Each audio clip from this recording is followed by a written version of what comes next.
Right, so thought I'll sort of give a couple of minutes because I've had a lot of people asking me questions over the New Year and Christmas. Silky, why have you left radio? And I've not really explained it. Obviously, I've put a status out that I'm now no longer on radio. Thanks to everybody and everybody that I've crossed paths with and stuff like that. But not really given a full explanation. And to be fair, it is pretty simple.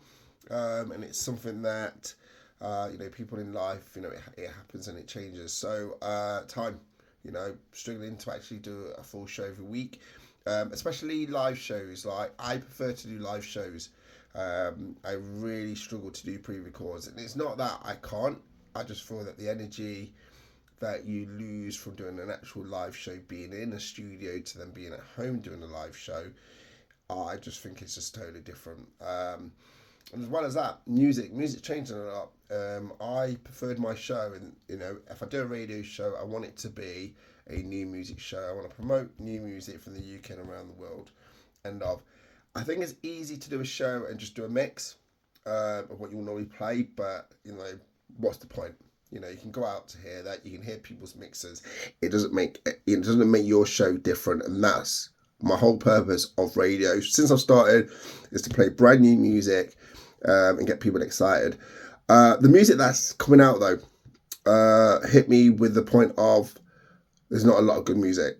There are good artists and good producers, but there's also a lot of that DJs and radio presenters have to go through just to pick out those cream of the crops.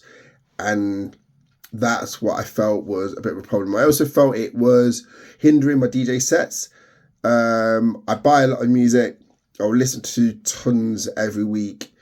But when you're playing out, only 10% of what you've probably downloaded for the whole week is suitable for clubs. And it's easy to put them in a crate and say I'll delete them after a week or when I've never played them, but you never know when that track that you thought was going to be a big tune becomes a big tune, and then you're having to search for it again. So I'll keep a lot because I like to still collect music. But I just thought it was also hindering my DJ sets a bit from missing out tracks, from remembering tracks because of the amount of all the tracks I'm trying to remember compared to just the ones that are in the top 50. And I had to make a decision. Now, I did step back at one point, got pulled back in. And that's only because of the fact I just love doing what I'm doing. So that is my main reason. I know a lot of guys are asking what's happening. So the lockdown show will be active again this year.